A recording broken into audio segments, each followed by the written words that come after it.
उन्होंने रुकवाने का काम किया। ये भी नहीं बल्कि वो मिट्टी भराई का भी लगभग 300 करोड़ का मिट्टी भराई का जो टेंडर की प्रक्रिया भी हम लोगों ने शुरुआत कर दी थी।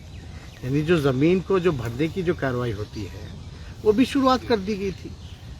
उसके बाद जो है इन लोगों ने रद्द कर दिया। रद्द करने के बाद हमको जब सूचना मिली तो हमने खुद मंडविया जी से बात की और मंडविया जी ने कहा, हमने बात की भाई इसमें राजनीति जो है बीच में नहीं आना चाहिए, लोगों के भलाई के लिए है, दरभंगा के भलाई के लिए है, वहाँ के लोगों को आवागमन की सुविधा हो, जाने आने में दिक्कत ना हो, इसलिए ऐसा स्थल आप लोगों को हम लोगों ने दिलाने का काम किया और निःशुल्क।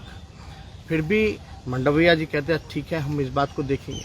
और आप देख सकते हैं प्रधानमंत्री जी अगर इस तरह का बात बोल रहे हैं, वहाँ तो ये लोग रद्द कर रहे हैं एम्स को। और ये चिट्ठी जो है साफ तौर पे हमने 22/6/2023 को मंडविया जी को हमने ये पत्र लिखा था जिसमें पूरी जानकारी जो है प्राप्त है। इस चीज़ को हम अभी अपने सार्वजनिक भी करेंगे, जो चिट्ठी हमने मंडविया जी को लिखने का काम किया। लेकिन इतनी बड़ी झूठ प्रधानमंत्री बोलते हैं कि खुलवा दिया है, तो कम से कम प्रधानमंत्री जी आप सच्चाई से आपका कोई वास्ता नहीं है। आप केवल लोगों को भ्रमित करने का काम कर रहे हैं। बुला करके पूछे स्वास्थ्य मंत्री जी मंडविया जी से, भारत सरकार के, उनसे ये भी पूछे कि हम फोन किए थे कि नहीं किए थे, कि भाई जल्द से जल्द आपको हमने प्रस्ताव दे दिया, सब कुछ कर दिया। हमारे बिहार राज्य सरकार ने नीतीश कुमार जी के नेतृत्व में कैबिनेट से सब कुछ पास कर दिया, ज़मीन दे दिया, उसकी मिट्टी भराई का काम भी शुरू करवा दिया, फिर भी जो है आप जो है नकार दी। और अब आज के भाषण में हम सुने तो हमको बड़ा आश्चर्य लगा कि इस तरह की बातें प्रधानमंत्री कर रहा है देश की। आखिर प्रधानमंत्री को ये इनपुट तो कोई बिहार के ही अब इनपुट दिया है नहीं दिया है, भाई प्रधानमंत्री बात तो ये तय है कि झूठ बोले, कोई भी कुछ बोल देगा वो मान लेंगे क्या? लेकिन उनको ये भी तो पता होना चाहिए ना। वैसे अमित शाह भी झूठ बोले थे, पूर्णिया का हवाई अड्डा खुलवा दिए, प्लेन आना जाना शुरू हो गया। और दूसरा झूठ ये बोल रहे हैं दरभंगा के बारे में, एम्स के बारे में। तो ये लोग केवल बीजेपी का मतलब बड़का झूठा पार्टी, ये लोग केवल झूठ और नफरत की राजनीति करते हैं। आज प्रधानमंत्री जी जरूर बोले हैं कि एम्स हम खुलवा दिए वहाँ के लोगों के लिए, लेकिन आरोप तो आप पे लग रहे थे, नीतीश कुमार पे लग रहे थे कि आप लोग जान के नहीं चाह रहे हैं कि मिथिला का विकास हो, वहाँ पे एम्स खुले। आप देखिए ना, हमारा चिट्ठी है, सामने चिट्ठी है, ये सामने चिट्ठी है, कैबिनेट नोट है। 151 एकड़ निःशुल्क भारत सरकार को हम लोगों ने हस्तांतरण करने का काम किया। वहां से टीम आती है, सब कुछ हो जाता है, फिर बाद में पता चलता रिजेक्ट कर दिया उन लोगों ने इस प्रस्ताव को। और यही नहीं बल्कि हम लोगों का ये भी फैसला कि जो डीएमसीएच है उसको भी हम लोग, जो दरभंगा मेडिकल कॉलेज है उसको राज्य सरकार अपने खर्चे पर जो है उसको फिर से हम लोग बनाने का काम करेंगे। तो हम लोग तो काम कर ही रहे हैं। तेजस्वी जी कैसे देख रहे हैं जिस तरीके से मणिपुर को लेकर पार्लियामेंट में हुआ? आज प्रधानमंत्री कह रहे हैं कि अपोजिशन नहीं चाहती थी कि बहस हो, इसलिए वो लोग बाइकआउट किए और जो भी हो। क्या नहीं, बेकार की बातें हैं। साफ साफ अपोजिशन की यही मांग थी कि भाई कमेटी बनाइए, सर्वदलीय प्रधानमंत्री जी के नेतृत्व में चलिए मणिपुर।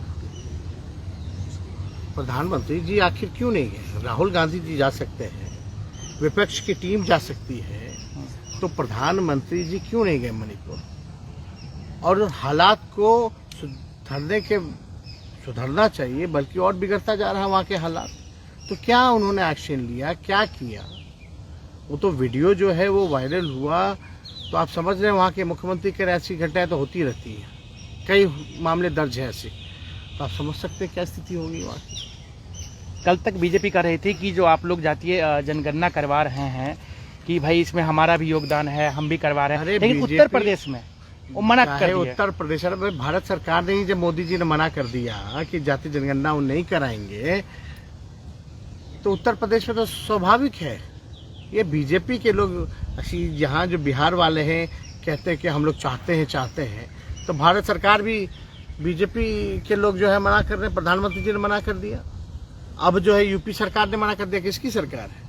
तो ये बीजेपी के लोग तो चाहते ही नहीं थे कि जातीय आधारित गणना हो, जो हम लोग सर्वे करा रहे हैं, ये लोग नहीं चाहते थे। वो तो कोर्ट का निर्णय आया है, तो हम उसका फैसला का स्वागत करते हैं और काम जो है अपना शुरू है। एक अंतिम सवाल, अगर आप लोग का अलायंस INDIA जो इंडिया है, जिसको प्रधानमंत्री घमंडिया भी बोलते हैं, क्या अगर ये 2024 में आती है तो क्या आप पूरे देश में इसके लिए कहेंगे, जो भी वहाँ पे PM बनेंगे, कि भैया जातीय जनगणना जो है पूरे देश में कराया जाए? नहीं, होना ही चाहिए।